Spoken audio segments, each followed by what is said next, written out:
Great. Okay. All right. We are a go. All right. So, welcome everyone. Today, we are having the privilege to have Lauren Williams with us. She is the owner of Casual Uncluttering and is also a certified professional organizer. She's provided two other classes prior to this on organizational techniques and related to just general organizing and also paperwork, which is so real. She has just a delightful spirit, very gracious and very creative with her solution. So I'm really thankful for the topic today on hoarding disorder. It is something that is alive and well, a part of a lot of our experience to some degree or another. And I'm really thankful. I'm going to be learning alongside all of you. So Lauren, take it away. Okay. All right. I'm going to start this talk a little differently than I usually do about this subject.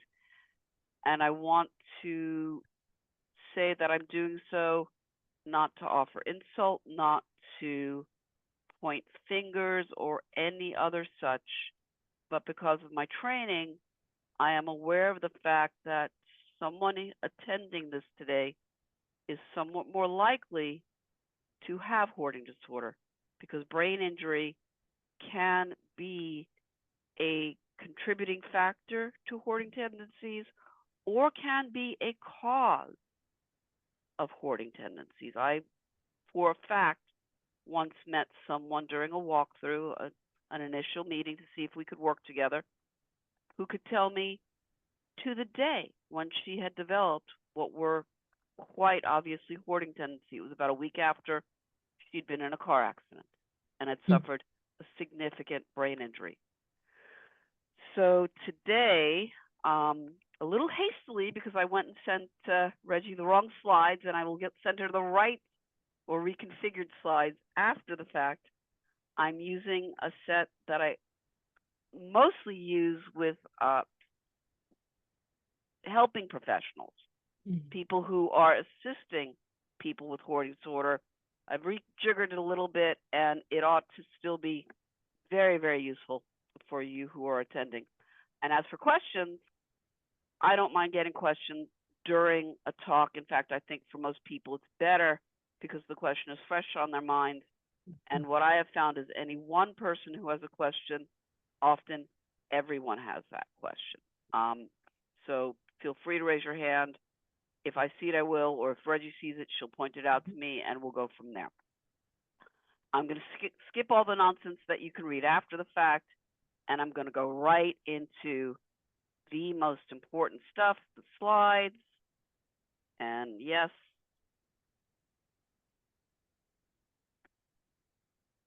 here we go.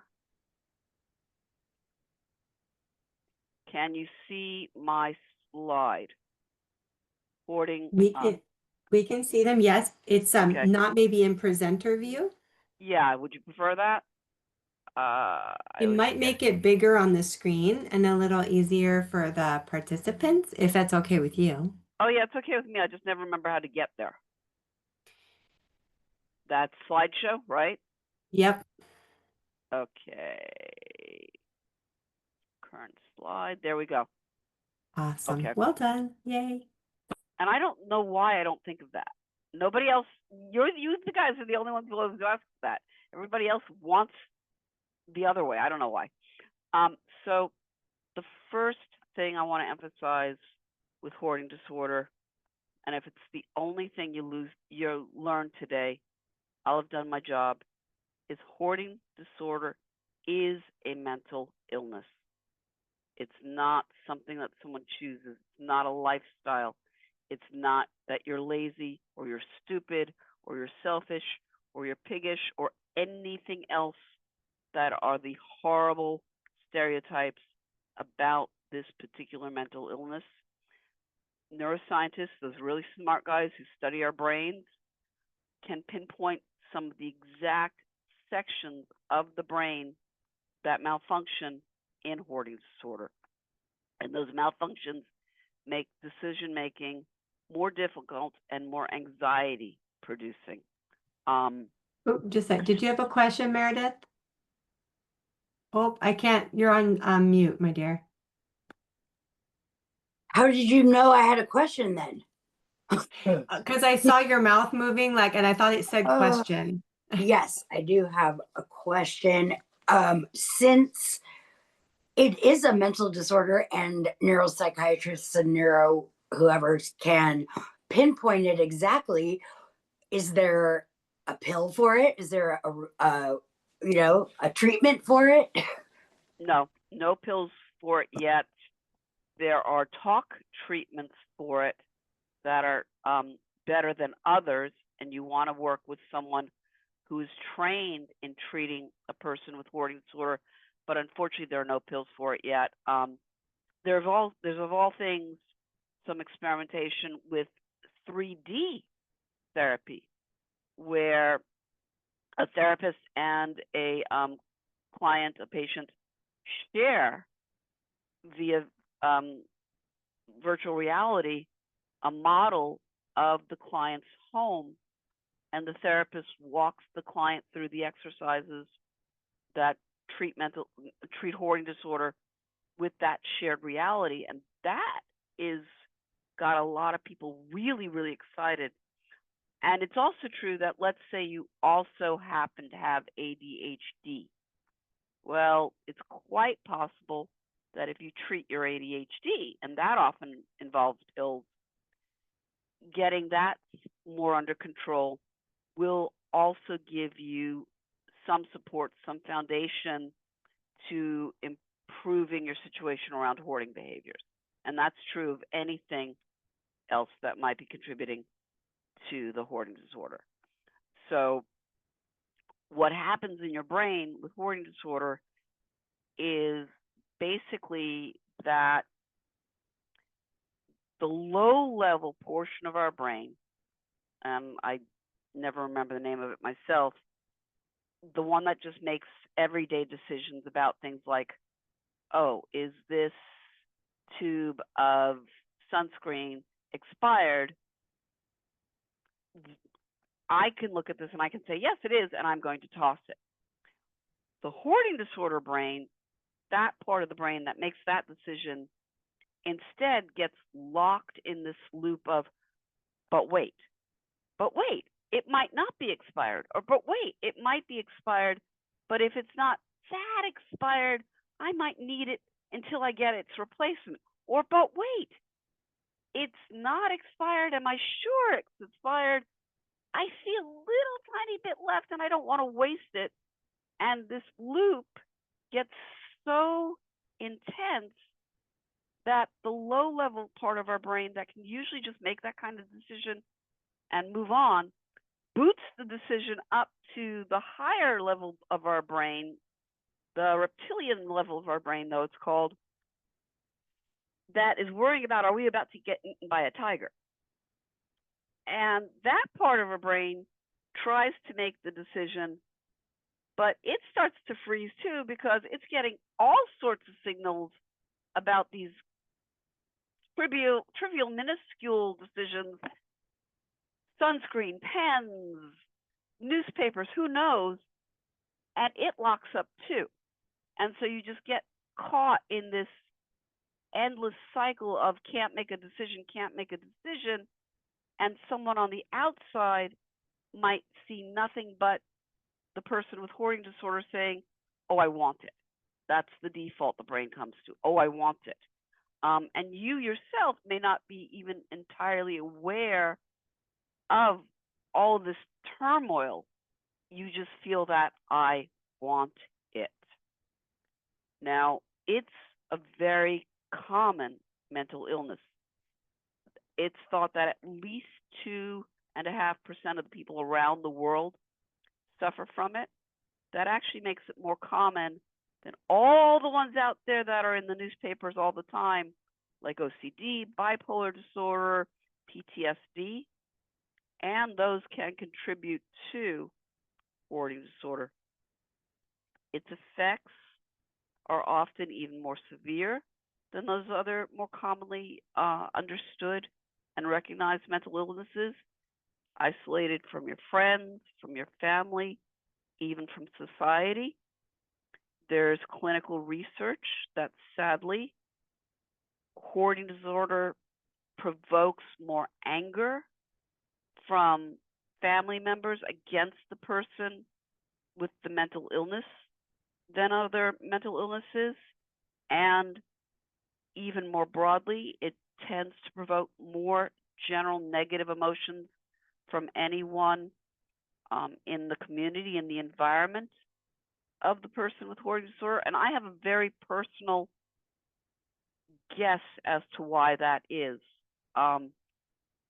That because the challenges are around stuff, the people reacting to the person with hoarding disorder are unconsciously or otherwise reacting to the stuff. They might not just be reacting to this person in front of them who does feel selfish or whatever else, but they may be reacting to the smells and the sights and the sounds and their own sensations of overwhelm. And I happen to think that's a multiplying factor. But again, that is not a clinical understanding. That's just me, my very personal one, in working in hoarded environments and working with family members and such. Now, the causes of hoarding disorder are complicated. They can commingle. You can learn it. I have a fair number of clients who are the adult children of people with hoarding disorder. And often I see with them one of two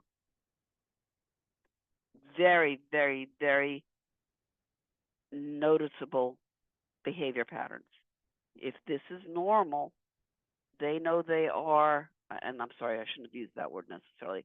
If this is typical, they see that they have hoarding behaviors and they know they don't want to be living like that. They don't want to be acting like that, and they need someone to reel them back to something more typical. Or I see a fair number of children of people with hoarding disorder who understand that this was not typical, and they actually go in the opposite direction of being so minimalist, they're practically throwing things away before they've even unwrapped them. And they also need help in developing things, patterns, habits, which are more comfortable for them. You can inherit a genetic predisposition to hoarding disorder. It is known to run in families. As I said before, brain injury can cause it or can make it worse. I've had a client who had severe enough hoarding tendencies that his house is unlivable, really, truly unlivable. I do not understand how he lives in it.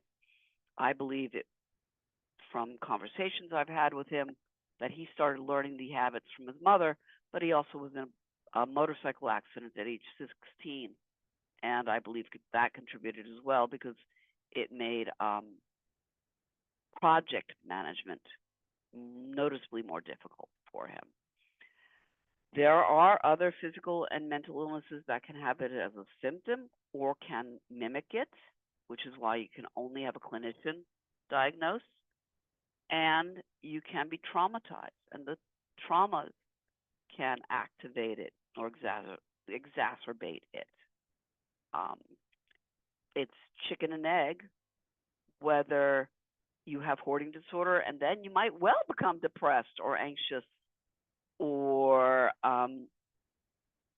dysregulated, or you are anxious, have ADHD, OCD, and then again, yes, hoarding disorder becomes a complication of that.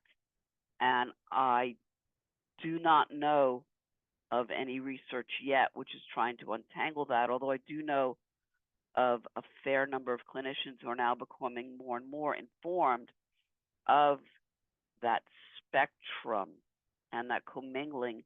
So, for example, Michael Tompkins, which is a name you might remember from books and the TV show Hoarders, now actually teaches a class about ADHD-informed treatment of hoarding disorder.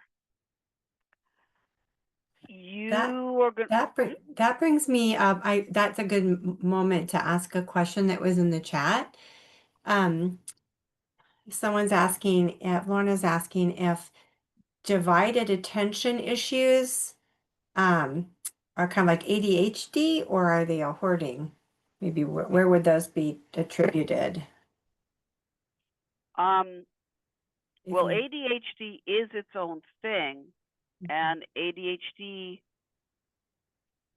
which you're born with, it's again, it's just different wiring in your brain, makes project management much more difficult for some people. It makes doing the tedious stuff much more difficult for many people. It makes time management much more difficult for many people. So having those challenged skills is going to contribute to your hoarding disorder, because you might start truly, absolutely earnestly trying to sort a pile of, I don't know, socks. And then it gets boring and you wander away and you don't come back to it.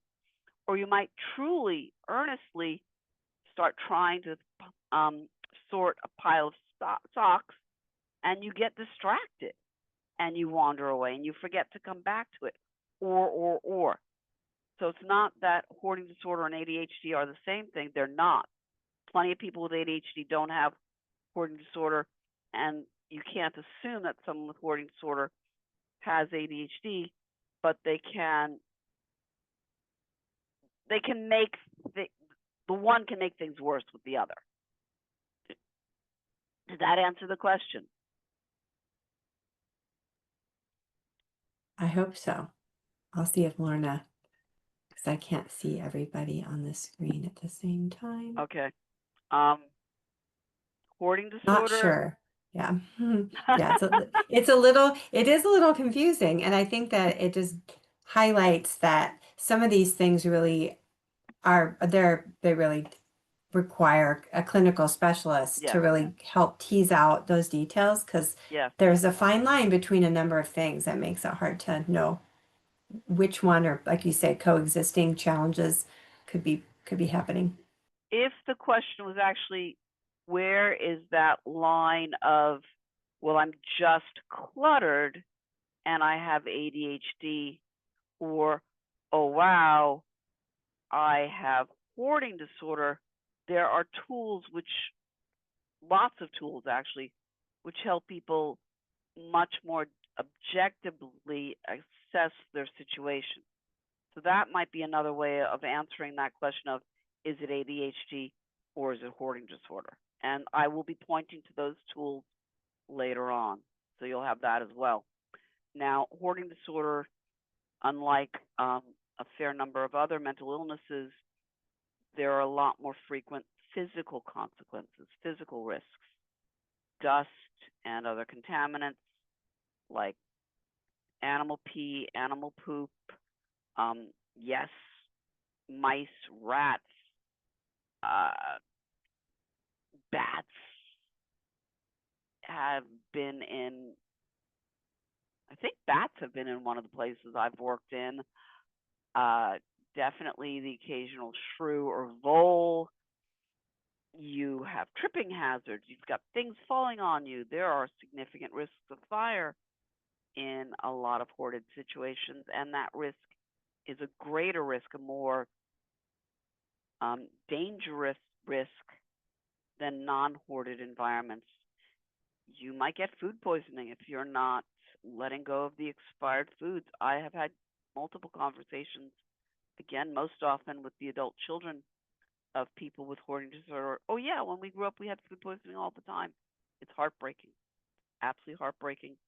And there are more frequent legal and financial consequences. You might be overspending, and that's how you're getting the stuff into your environment. You might be misspending because you're buying stuff instead of covering the rent. You might be so cluttered that you can't find your keys and you don't get out the door to work on time often enough that you get fired if you are noticed by public service agencies, you know, housing authorities, the guys who want your lawn to be tidy, you might be getting fined. You might be evicted if you're renting a place. You might go to jail because you're not tidying up. You might get divorced. You might lose your kids.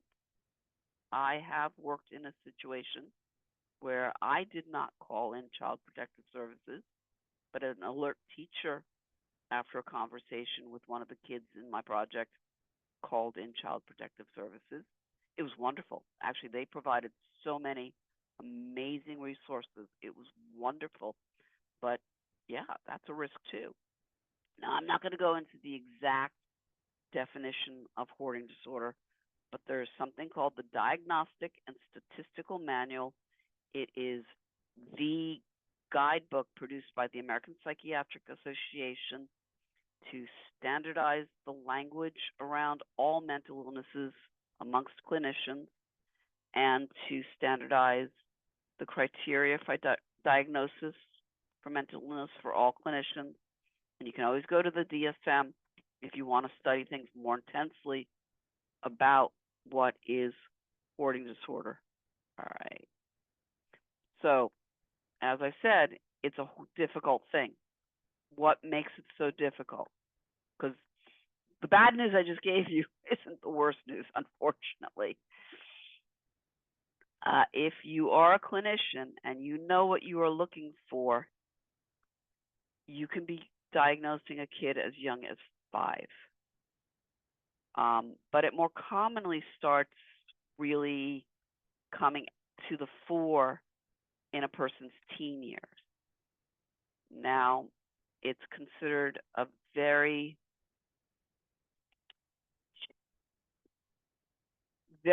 challenging illness to treat. It comes with often very, very low or no insight. And insight is a clinical term for how aware are you of being mentally ill and how severe is your situation. And many, many people with hoarding disorder are, the word gets bandied about that they're in denial of being mentally ill, but it's not that. It's not a conscious, no, I don't want to deal with the facts. It's my brain is hardwired to believe that there is no fact. I am not mentally ill. All of you around you who are saying that are wrong because my brain is telling me that. And the same with how severe is the situation. The gentleman I just spoke of, whose house was unsafe, half his electrical wasn't working. And you could point that out to him, and he'd simply say, well, some of my lights work. He had a chihuahua in the environment, and the piles, I'm 5 feet tall, the piles were well above my head. One of those piles was going to come down and smush that poor little thing. And you'd say that to him, oh no, she's just very good at climbing up and down on the piles. On and on and on. And its manifestation is unique in that it's stuff that is the symptom. So your situation in terms of how crowded you get, how unsafe you get, et cetera, can become more and more and more dangerous over time. And as I mentioned already, no medications for it yet, just for some of the things that might be making your situation even more complicated, even more difficult for you. Getting treatment for those things is always a great idea, always. And unfortunately, even the most effective talk therapies really only have limited effects right now, limited success rates. And it's very common that you can achieve some success, maybe even some terrific success, but then fall back into those hardwired patterns of yours. What else makes it even worse gosh, this is depressing talk to give sometimes. It involves whole communities. It can mean little people, young people growing up in really awful circumstances. It can mean those young people, when they've lost their parents, having to now come into this hoarded situation and clear it, which can be incredibly physically and mentally and emotionally and financially draining and just damaging. Your neighbors might be experiencing all kinds of smells, all kinds of rats coming out from under the works, fire, sewage lines that are cracking. The gentleman I mentioned whose electrical is not working, he's got a neighbor maybe 20 feet on one side of him and like maybe 20 feet on the other side of him. And if his house goes up in flames, those two houses are going with it. And you've got completely underfunded, completely overwhelmed public service agencies like fire departments absolutely wanting to do their best to help. And that is incredibly hard for them because the money isn't there. The money for training so they know what to do effectively isn't there. And they haven't got the resources to build comprehensive support structures to provide the services right. And more of them are starting to try to do that. So more and more fire departments, as an example, actually now have a social worker embedded with them. But that's not the typical case. All right. This is the last, almost the last really awful slide. Clear outs can be incredibly expensive, incredibly time consuming. My most complicated project to date was 285 hours that I absolutely accurately logged. Much of that actually pro bono because the family ran out of money and I was very fond of them. And it's not finished. I actually eventually fired myself from that project because, in my opinion, the family was becoming too dependent on me coming in and doing the work, and nothing was getting done in between my arrival, and that was not healthy for them. That was not a learning opportunity for them, and I was finally doing them a disservice. And my shortest project, 1-bedroom apartment in Seattle, tiny little thing, 58 hours, and it also is not finished. Now, there are two ways to do a clear out. There's a right way and a wrong way, period. Period. The right way can be safer, can be longer lasting results, can be much less traumatic.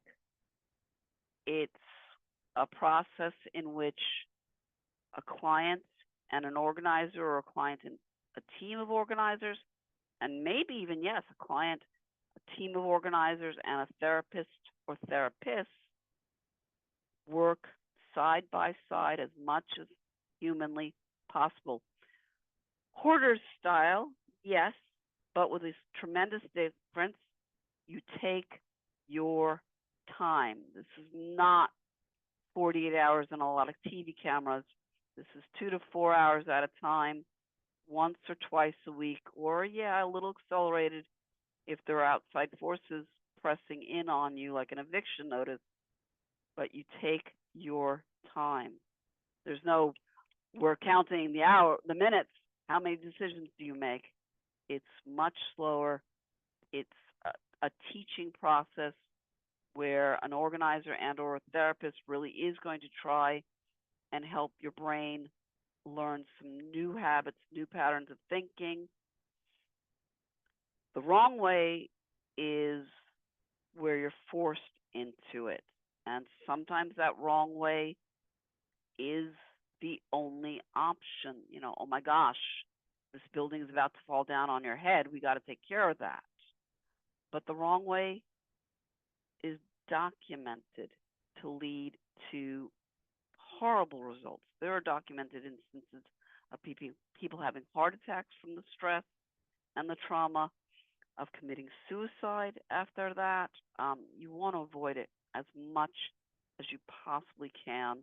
There's also really good documentation that people who experience a forced clear out, often you can bring them to clear, and then within about a year's time, if you go back to them, they will not only be where they were before they were cleared, they will often be worse. And even worse than a forced clear out is a surprise clear out. Do not send mom off for a vacation and then she comes back to a cleaned house. You may sever your relationship with your mom for the rest of your life. And even with a person with hoarding disorders, full, absolutely joyful participation, you may never get them past a very limited definition of safe. When an organizer comes into a hoarded environment, if we're competent at this, we don't come in looking for, oh, that's where that pretty box will go, or, oh, we'll just move this cabinet from here to there and things will get so much better. We actually come in with an eye to safety. We are looking, are there clear pathways to all the exits? Are there clear pathways to the windows if you need to go out a window? Can you use the stove, or are there flammable things piled on the stove, et cetera, et cetera, et cetera?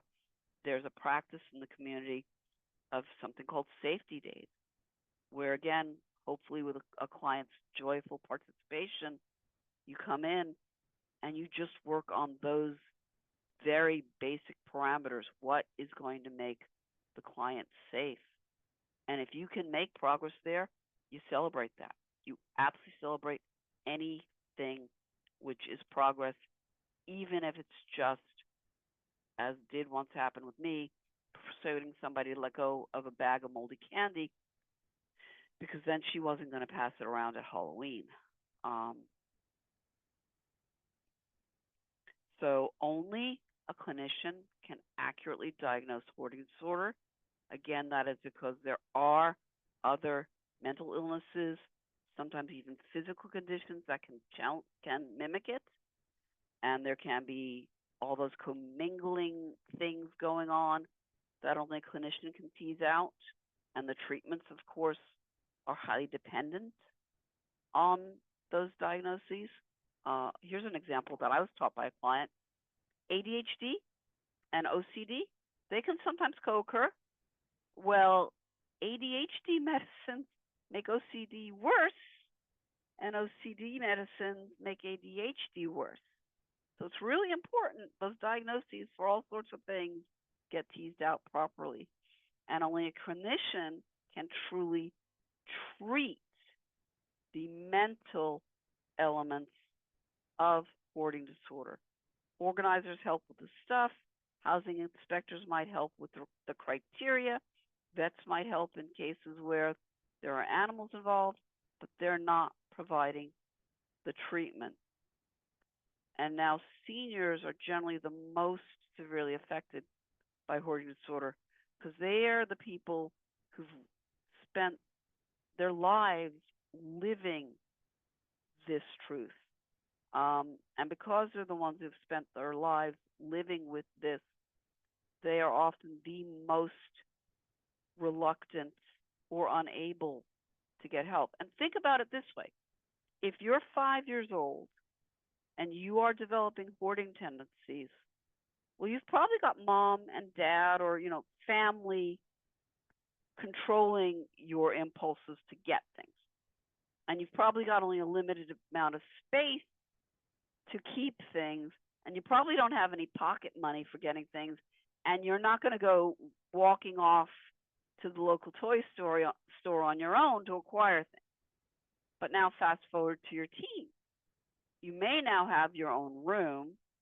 You may have an after-school job, so you've got some more pocket money. You are older. You haven't got your parents as readily able to watch over you saying no, no, no. And you're going to be able to start acquiring things and quite possibly keeping things. Quick Now, question, Lauren. Meredith has a quick question. Meredith has a question. Go ahead, Meredith. Yeah, you kept saying a clinician has to diagnose you and tell you what you need and stuff. I was wondering what kind of clinician.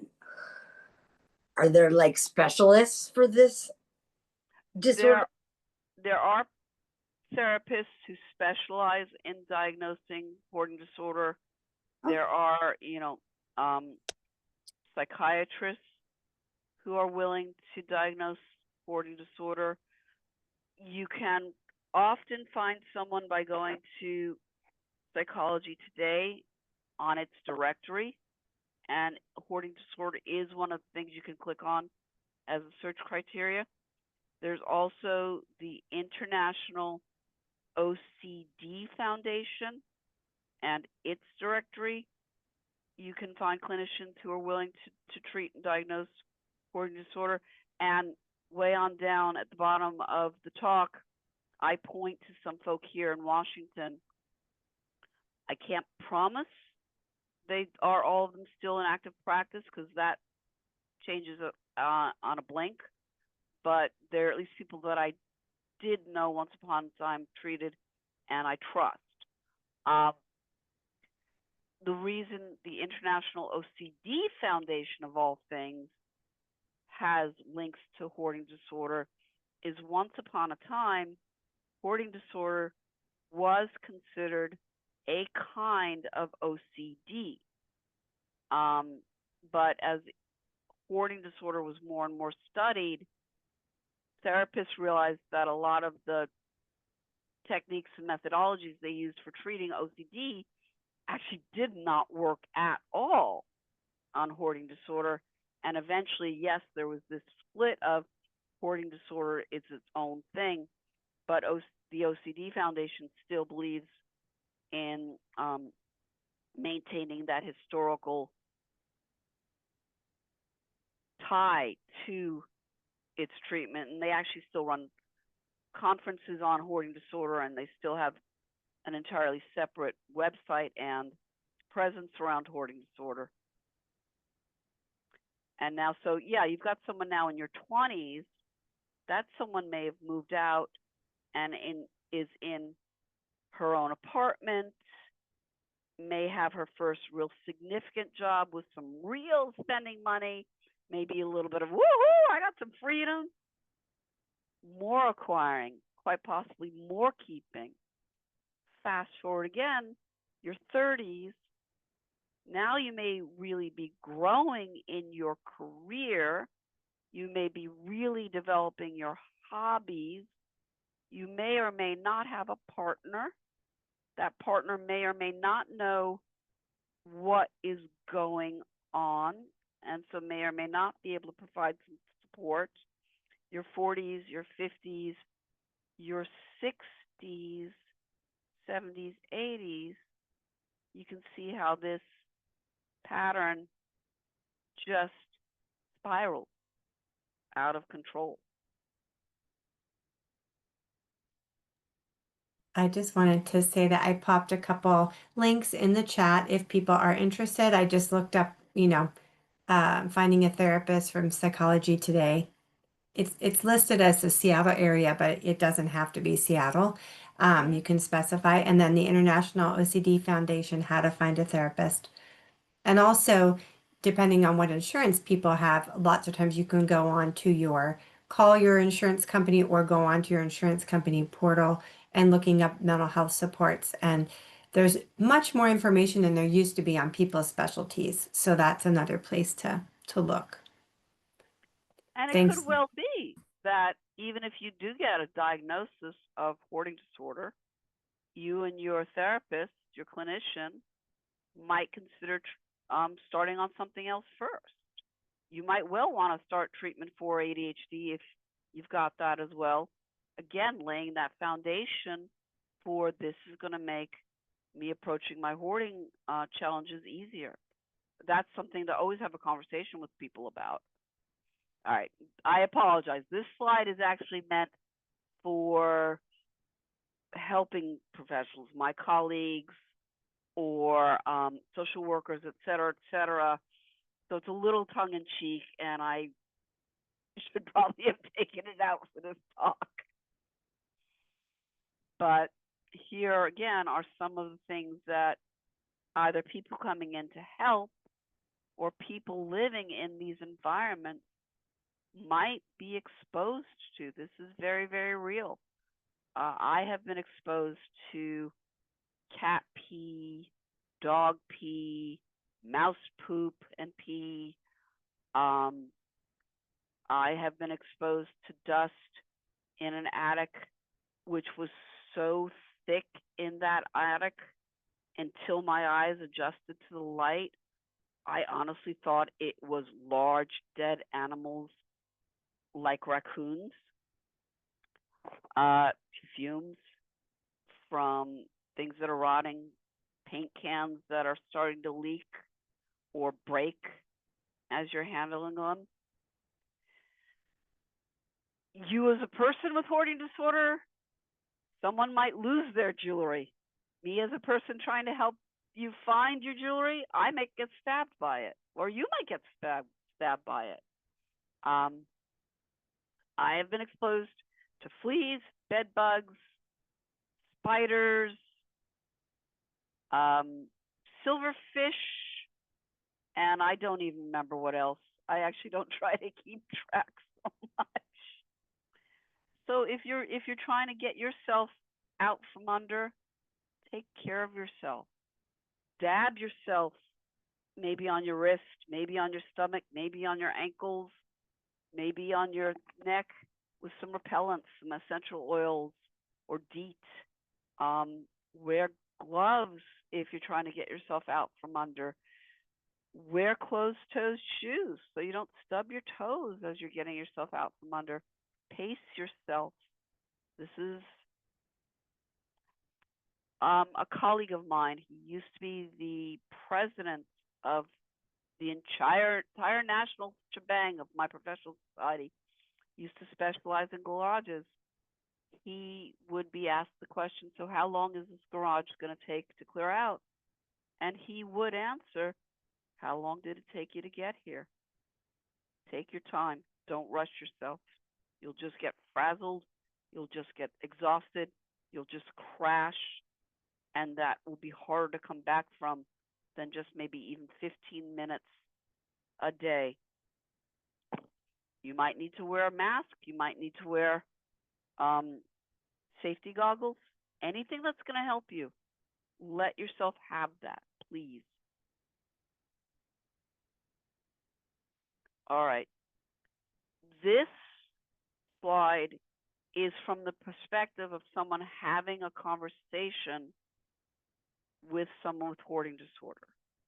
That said, you might want to think about these things, and if you ever hear yourself saying them, if you ever see yourself doing these things, yeah, maybe it's worth doing a little more exploring. Do I have these tendencies? What's going on here? So if you hear yourself saying, or if someone is saying to you, I'm not a hoarder, but I'm just a collector. I just have a lot of hobbies. Oh, I've always just been cluttered. That could be true. Any of those things could be true, but it's scale. It sometimes is scale. Believe it or not, some people with keeping tendencies talk a lot. I mean, like you can't get a word in, and they are telling you their life story, and they're telling you 5 different stories about their day a lot. And when I first sat in on a lecture by a clinician a woman named, I think it was Carolyn Rodriguez who said this. I got to admit, what I thought to myself was, oh my gosh, now I understand X and Z because that was one of their habits. It is one of their habits. If someone is willing to offer you photos, or if you are willing to offer photos, that can sometimes mean I'm a little aware of what's going on, and that's a good thing. Any awareness is a wonderful thing. If you've been struggling with this for several years, if someone mentions to you, a loved one, that they've been struggling for several years, they're opening up that way, that also is perhaps a sign of a little bit of awareness, and that, I promise, is a good thing. If you have inherited a heck of a lot from family, or if someone mentions that they've been overwhelmed by an inheritance, I, word of honor, once worked with someone who had 6 large storage units. She had inherited items going back to the, I think it might have been the great grandparents. There was a strong family tendency to the keeping. And sometimes that tendency is not precisely neurological. It's, I'm not going to say this well, but it's cultural. Because, for example, the great grandparents had been farmers and poor and saved everything. And then it was the great grandparents who had actually lived through the Depression. And then the grandparents had been raised on that stories. And so these patterns and these habits were deeply ingrained in that kind of way as well. Someone may have a physical disability getting in the way of their being organized. If you can't bend down to pick things up, well, darn it, yeah, you're going to get cluttered. I had surgery about 3 years ago for something pretty minor. I recovered well. But there were 2 weeks when I wasn't sure how I was putting on my socks. So if my socks came off my toes and landed on the floor because I couldn't reach my hamper, so be it. So be it. But if it's happening again and again and again and again, yes, that could be a contributing factor. It's the same with a mental disability. If you are too darn depressed to get out of bed and tackle the piles, darn it, that's understandable. That is completely understandable. And again, my story of the great-great-grandparents. If you've got a family member who has these tendencies, there may be that familial inheritance, that genetic thing going on. If a loved one is very eager about getting help, wants to schedule appointments before you've even set foot in the door, wants to have a plan in place before you've even gotten any chance to take a look at whether the piles are a foot tall or 5 feet tall, that may be, again, yes, they're growing aware of what's going on, or that might be something is pressing in on them from the outside, like that first city notice, clear up or pay a lot of money, and now they're in a panic. But that panic might not mean they're really ready. That panic might just mean they're trying to figure out, how do I get out from this? What do I do for this? Same with unrealistic guidelines. I sadly have gotten calls many times from people who think, and I can tell this honestly just over the phone, that 10 or 15 years of accumulation can be dealt with in a month. Not usually, not without a lot of resources. Same with being aware of, oh, wow, this, yeah, I don't know what I'm going to do. They really, really want to know how much it's going to cost before you, the family member, can even come in and say, well, Mom, Dad, this, maybe this just needs a housekeeper. To give you one reference point about this, I am $110 an hour, and I, when it makes me angry, have to charge sales tax when I work with somebody on site. I offer discounted packages of hours you have to pay for in advance. Again, mentioning that 285 hours, you get some idea of how things can go. And that might not include cleanup afterwards. That might not include repairs that get uncovered as you're doing this work. I can't tell you how often a leak in a corner of a house is finally uncovered when the closet is cleared out. Or yes, clearing things out is when the mice are finally exposed. Or on the flip side, if they will not let you in, if no one, not family, not friends, not clergy, is allowed in, yeah, that's a big red flag. That's a big red flag. And that is, again, so heartbreaking because the isolation of that, it wears on you. It does, it does, it does. If the clutter is creeping outwards onto the porch, onto the lawn, onto the front of the house, et cetera, et cetera, et cetera, then yeah, again, that's significant. That's concerning.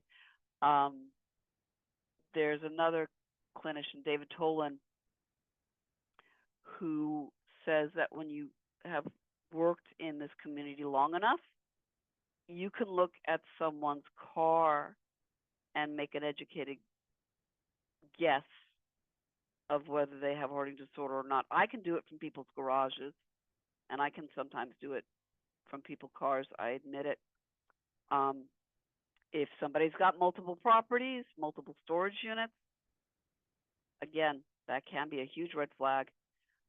And there is one really important exception to everything I have just said. I've mentioned that sometimes the adult children of people with hoarding disorder understand that what they've grown up with, what they've learned is not typical and they don't want to be that way.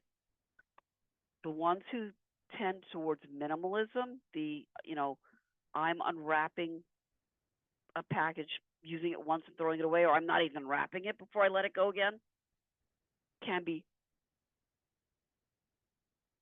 excruciatingly hyper vigilant to, oh my gosh, have I got this?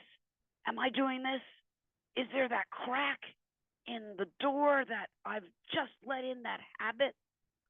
And so they, when you're talking with them, when you're interacting with them, can be absolutely signaling, I've got it, I've got it, I've got it, because they're so scared of getting it. And it's not necessarily true.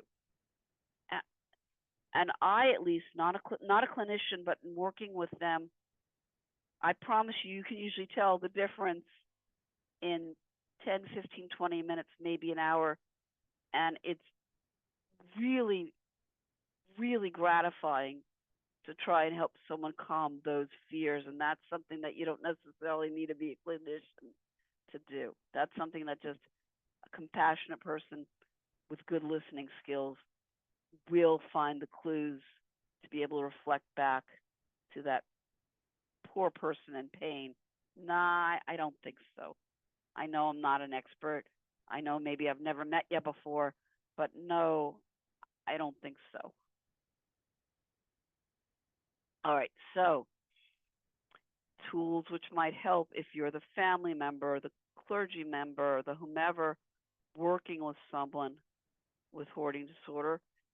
Or on the flip side, if you suspect you have those tendencies, asking for this when someone is speaking to you, asking for this when someone is trying to help you interact with you, good ways to go. Let yourself start slow. Let yourself build a relationship. on anything else, on a basis of anything else, before you start in with, well, how are we going to clear this place? How are we going to sell this place? How are we going to move you out to assisted living, whatever the heck the nightmare is? I once volunteered on a project where it had taken 2 years for the homeowner to be comfortable with letting someone just inside the door. And while that seems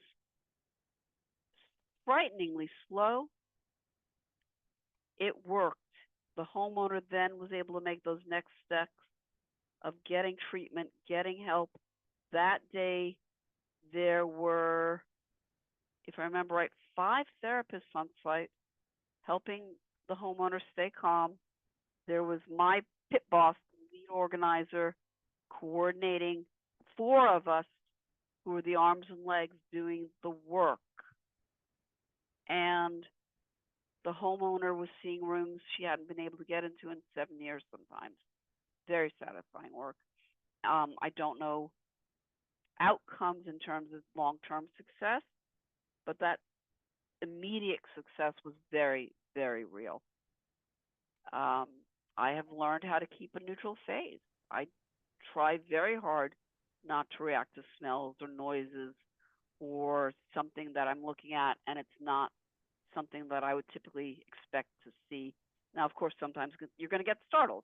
Something falls next to you, you're going to go like this. But you try to keep yourself very grounded and avoid that. And I have a colleague who actually is very sensitive to smells, so much so that she actually apologizes even as she's setting foot in the door. Look, I need to let you know I'm very sensitive to smells. And if you see me reacting to something, I apologize. I'm so sorry. No insult intended. My nose just does that. Ask permission to touch anything if you can. Ask permission to look inside anything. You cannot go into spaces you're not allowed into. You cannot just open up a door, a cabinet, willy-nilly and start peering in. You have to listen to know. You don't move anything if you can avoid it. You don't take away anything. From my perspective, I explain that as I can be standing in a room, and across the room, I could see a can which is glowing bright green. It's got the big red poison X on it. Its bottom is obviously rusted out, and it's oozing something which doesn't seem to be the color or consistency I would expect it to be.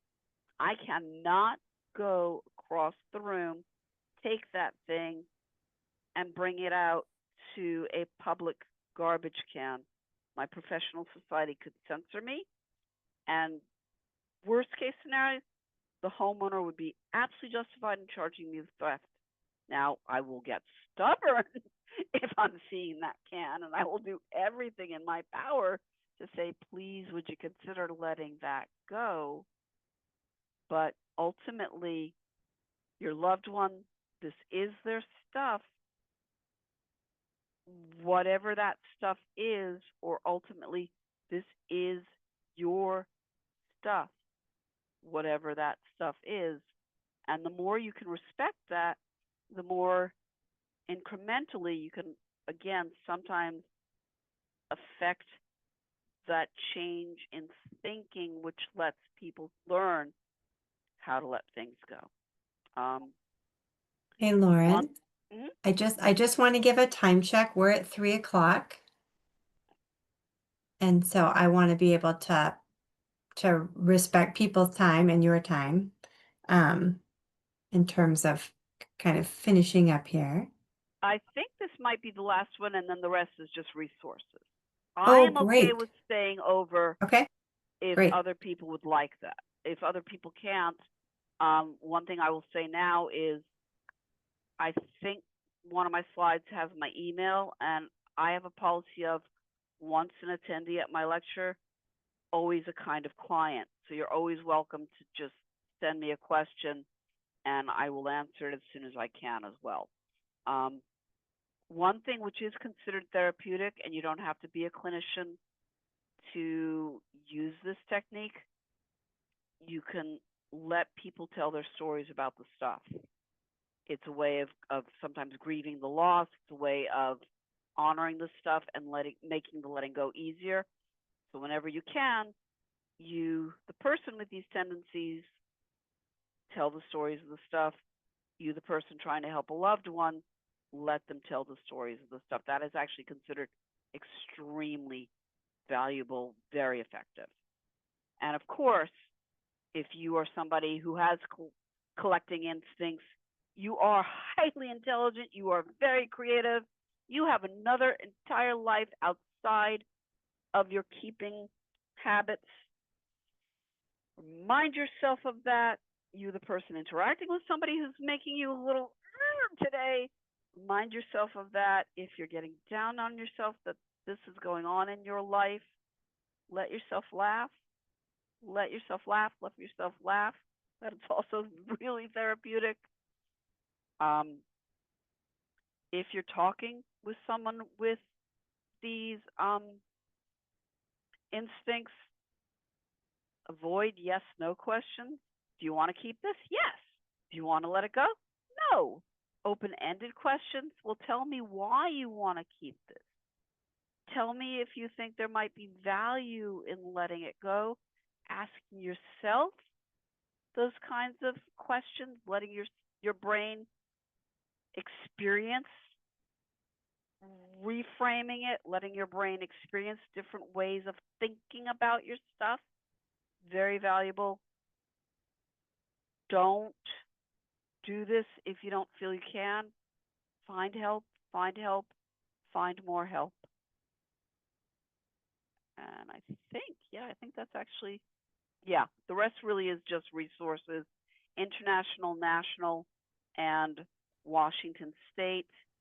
But if you are from out of state and listening in on this, what you can do is take the state-based resources and use that language as a model for Googling within your own state. And now more questions if you want. Yeah, that's a great idea. Meredith has a question. Go ahead, Meredith. I just can't find your email address. Laura. Okay. It's Lauren, LAUREN, at casualuncluttering.com. So CASUALUNCLUTTERING. And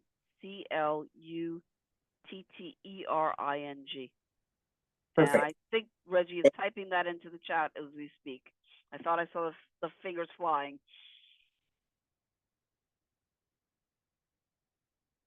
Did I spell it right? Lauren at casualuncluttering.com. Does that look good? Okay, great. Yeah. And I did put in the chat also a link to, let's see, I'm going up in the chat. Some Talkspace is a online therapy that can be covered by Medicare sometimes. So it's further up in the chat. I'll copy and paste it again and put it in fresh at the bottom because sometimes that helps there.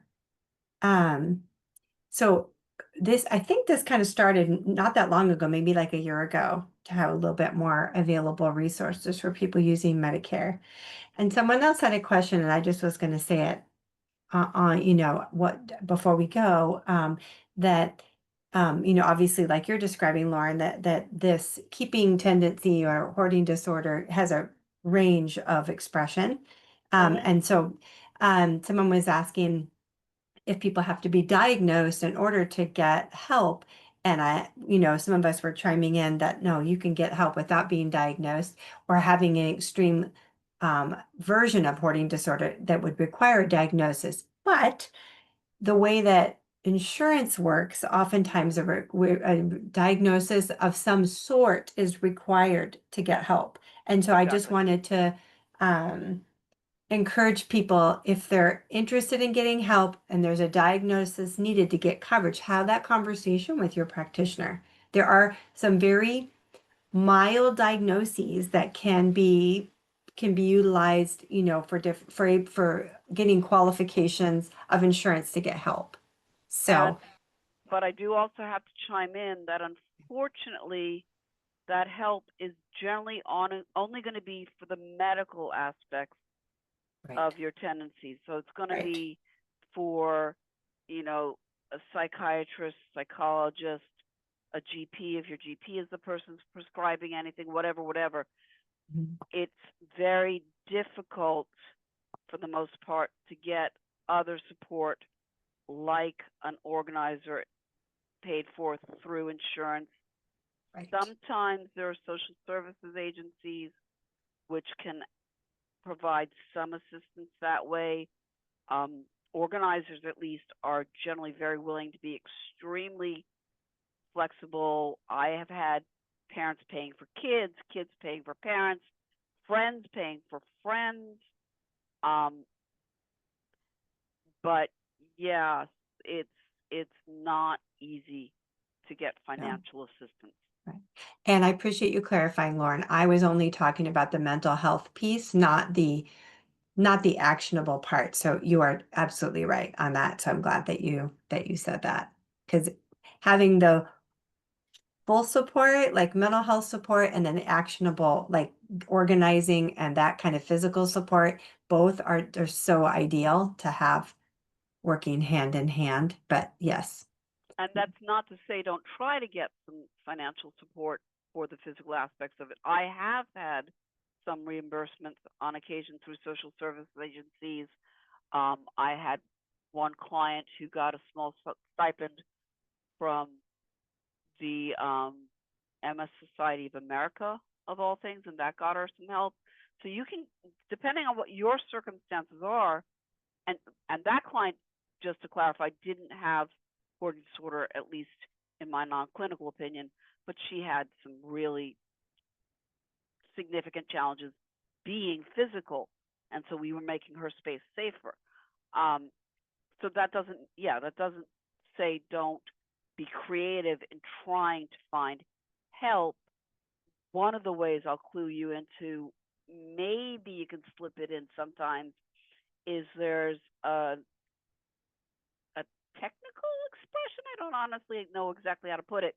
Heavy chores or heavy lifting in social services. And sometimes an organizer can be slipped in under that umbrella. That's clever. I know it's important to be able to have these conversations.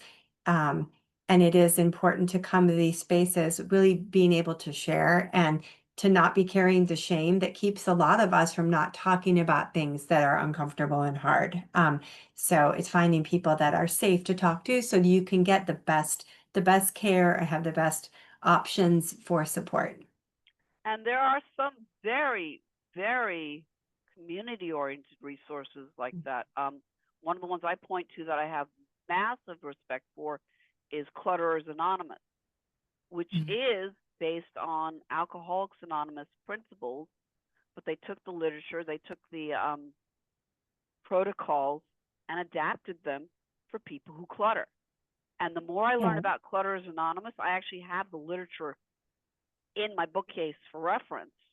The more I love them. They are generally very compassionate communities, very supportive communities, fun-loving. They really do try to have fun while they're doing this and be playful and creative while they're decluttering. Powerful, very, very tremendously powerful. I'm going to put that little link. There you go. I appreciate you sharing all these things, Lauren, because it just adds so much richness to the topic and gives people places to start or to start exploring or increasing their own knowledge of what options might be out there. And thank you for sharing just the range of experiences you've had and kind of toggling between talking about this for the helping professions or helping family members or community members, and also people that might be recognizing that they themselves have some tendencies towards keeping more. But I so appreciate you sharing that from your, organizational professional perspective, you're thinking safety first. I mean, it really is important. Access to windows, doors, toilets, like basic things. So I think that that is just really, I'm so grateful for you really grounding it just in, um, being just covering really like basic safety, and always the way that you talk about, um, just exploring what would it feel like to let that go, or tell me the story about that. You just bring so much compassion into this topic, which I think is so valuable, because we need to breathe more kindness into the spaces we live in that are challenging. So thank you so much for the way that you approach all of the topics that you've been talking about us with. You're welcome. And one last important detail might be that hoarding disorder does have two distinct elements. It's the getting of stuff and it's the keeping of stuff. Now, Interesting. clinically, Hmm. most people who treat consider the keeping of stuff even more significant than the getting. But you have to bear in mind that without the one, you don't have the other sometimes. Although the getting of stuff can be very active. My client whose house is completely unsafe did dumpster dive, for example, or it can be very passive. Okay, the mail came in today and half of it was junk mail. And then the keeping can be very active. I want to keep this. Or it also can be somewhat passive. Okay, the junk mail came in and I just didn't get around to clearing it out. So looking at your proclivities, your tendencies, your habits around those elements as well can be a way of trying to break your habits, trying to figure out what kind of help you need. That's excellent. And just building self-awareness around that. But that's fascinating to think of active and passive in both those realms. I hadn't thought about that. And that is an interesting thing to reflect on. And all of it makes a difference at all. Yeah. Well, Lauren, thank you so much. Does anyone have any final questions before I let Lauren go? And if you do, I can't see everyone. Let me see if I have. Oh, yes. Okay, Phoenix, go ahead. Hi, Phoenix. I was wondering, uh, any advice you have on interacting with any agencies that could help with with um, de-hoarding a house in any way, whether it's fire department or social workers, anything. What is your best advice in terms of navigating with public agencies about how to get assistance and understanding within within the framework of that there's nothing actually set up, but they're just doing a patchwork job because there's no actual agency for this? There's no good answer. I belong to the hoarding task force out here, which only has the resources to be a shoulder to cry on sometimes for the fire department, social workers, and the police who go in and are heartbroken themselves when they see it. If you have an advocate in place anywhere, whether that is a therapist, a case manager, a family member you trust, maybe first off getting them as an ally to also talk to these various agencies with you or on your behalf could be useful, because then they've got only one point of reference and they're maybe not going to feel so scattered. There's a book of all things called literally the Hoarding Manual, and it's meant for it's meant for professionals like organizers or therapists in understanding what are you going to have to do to coordinate this multifaceted project. But I happen to recommend it to family members constantly. Christiana Bratiotis, and I can't spell that, so you've got my email, and I'll give you the pointer after the fact, is a great resource for learning how to coordinate it, how to piece it together. But honestly, I don't have any better answer than that. These agencies really are so stressed out. One hoarding clear out can demolish a town's budget for what would otherwise be routine property management over the course of a couple of years. So they're struggling as much as we are. Thank you for your question, Phoenix. And Carolyn has a question. Come on in, Carolyn. Oh, hi. Can you hear me? We can, yes. Okay. Two things. One, under hoarding resources, I got the slide with the dishwasher and the thumbtacks, but I was thinking there was going to be a list of these There is. resources. There is. Oh, I didn't get the next slide. Now I have it. And if you keep it up there, I'll take a picture of it. Oh, well, it'll be sent out to you by email. Okay. And then this was you are doing that afterwards, right? Yeah. So you also get it by email. I always okay. assume that the slides are going to be passed out. All right. And then I guess the other one, interesting that it came up, grief, in terms of symptoms that I've read and experienced, that loss and grief is a trigger, but for some reason it wasn't listed in all of the slides here. And it could be loss of stuff like robbery. It could be loss of people, loved ones. And I just think, just as a suggestion, it's so important to always include that factor. Thank you. I admit I don't tend to isolate it because that in and of itself could be such a longer conversation. I don't entirely feel comfortable introducing it, but I do in my own head, and maybe you're right, I should very much think about this. I lump it in with trauma. I tend to think trauma and grief are so co-intermingled. I, at least, when I'm dealing with my clients, I never know how to untangle them.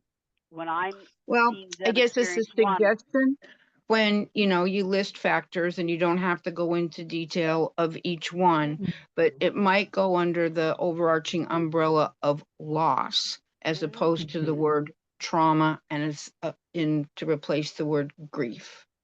Yeah. Yep. No, I appreciate you bringing that up. Yeah. Thank you, Carolyn. Yep. We get that is grief is a very present part of our human experience, and it does show up and impact so many parts of our lives. Right, grief. But again, to my point was to clarify, to replace the word grief, trauma with the word loss. And then that'll just resonate with people in whatever way that manifests. Yeah. Thank you. That makes sense. Thank you, Carolyn. All right, lovely people. Thank you for being here. Thank you for spending this time with us. Thank you for staying on and for these questions and contributions. It makes the experience so much more rich. Thank you, Lauren, as always. I so appreciate your approach, your personality, and your candor. Thank you. And I'll just chime in and say with gratitude, and I was grateful for whatever reason, slide 18 and slide 19 did not come up on my screen until I asked for it. And now I'm grateful to have it and know that it's going to come in the recap. So thank you. Thank you. You're so welcome. Yeah, you bet. Absolutely. Wonderful. Okay. Thank you, Lauren. You're welcome. Thank you all. Have a beautiful afternoon. And yeah, I'm really grateful for this class too. Thanks, Lorna, for that feedback. Thank you. All right, y'all. Take care, and I will be sending out the notes. Thanks. Thank you all. Okay. Bye for now. Bye.